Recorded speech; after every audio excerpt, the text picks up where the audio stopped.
அனைவருக்கும் அன்பு வணக்கம். இனி அதிக விலை கொடுத்து கோதுமை அரிசி வாங்க வேண்டியிருக்கும். கம்மி விலைக்கு இனி ரேஷன் கடைகளில் வாங்க முடியாது. ரேஷன் அட்டைதாரர்களுக்கு வழங்கப்படும் அரிசி மற்றும் கோதுமையின் அளவை குறைக்க அரசு முடிவு செய்துள்ளது. இதனால் ரேஷன் அட்டைதாரர்கள் கவலை அடைந்துள்ளனர்.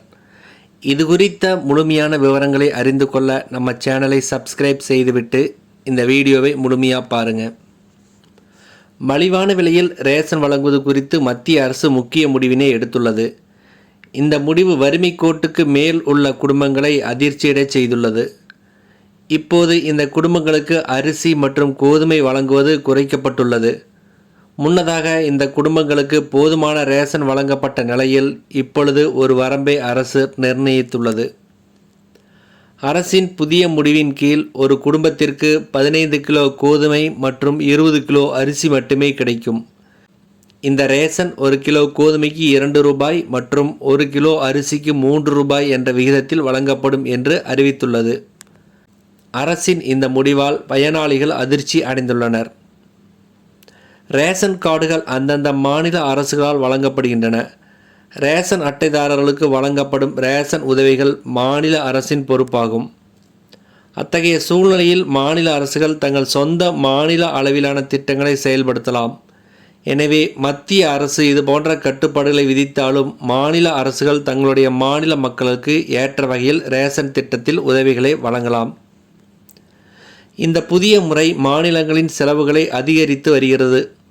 உதாரணமாக தெலுங்கானா அரசு சமீபத்தில் தனது ரேஷன் கார்டுகளில் 17 லட்சம் புதிய உறுப்பினர்களை சேர்த்துள்ளது. இது ஒவ்வொரு மாதமும் சுமார் 6952 டன் அரிசியின் கூடுதல் சுமையை மாநில அரசின் மீது ஏற்படுத்தியுள்ளது.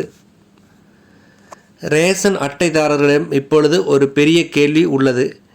ஏபிஎல் அட்டைதாரர்கள் எப்படி எவ்வளவு ரேஷன் பொருளை பெறுவார்கள் என்ற கேள்வி இருக்கிறது. இதற்காக மாநில அரசுகள் தாங்களாகவே அறிவுறுத்தல்களை வெளியிட வேண்டும். மேலும் ஒவ்வொரு மாநிலத்தின் கொள்கையும் வேறுபட்டிருக்கலாம். சில மாநிலங்கள் ரேஷன் அளவை குறைத்துள்ளன. சில மாநிலங்கள் குறிப்பிட்ட அட்டைதாரர்களுக்கு மட்டுமே முன்னுரிமை அளிக்க முடிவு செய்துள்ளன. இதுபோன்ற சூழ்நிலையில் ஏபிஎல் குடும்பங்கள் சமீபத்திய தகவல்களை பெற தங்கள் உள்ளூர் ரேஷன் டீலர் அல்லது மாவட்ட உணவு வழங்கல் அதிகாரியை தொடர்பு கொள்ளலாம். பொருளாதார ரீதியாக மட்டுமல்லாமல் அரசியல் மற்றும் சமூக ரீதியாகவும் இந்த முடிவு முக்கியமானதாக கருதப்படுகிறது. அதிக எண்ணிக்கையிலான ஏபிஎல் அட்டைதாரர்கள் இருப்பதால் அவர்களின் எண்ணிக்கையில் ஏற்படும் இந்த சலுகை குறைப்பும் பொதுமக்களை நேரடியாக பாதிக்கிறது. வறுமை கோட்டுக்கு கீழே உள்ள பட்டியலிலிருந்து சற்று மேலே உள்ள ஏழைகள் மற்றும் கீழ் நடுத்தர வர்க்கத்தினர் இப்பொழுது விலை உயர்வு பிரச்சனையை எதிர்கொள்ள வேண்டியிருக்கும். அத்தகைய சூழ்நிலையில் இந்த குடும்பங்களுக்கு நிவாரணம் வழங்க மாற்று திட்டத்தை கொண்டு வர அரசின் மீது அதிக அழுத்தம் இருக்கும். இந்த விஷயத்தில் மத்திய அரசும் மாநில அரசுகளும் இடையே தெளிவான ஒருங்கிணைப்பு தேவை என்று நிபுணர்கள் கூறுகின்றனர். அரசு எந்த முன்னறிவிப்பும் இல்லாமல் ரேஷன் அளவை குறைத்துள்ளதால் அதன் தாக்கம் நம் குடும்பங்களின் மீதுதான் இருக்கும்.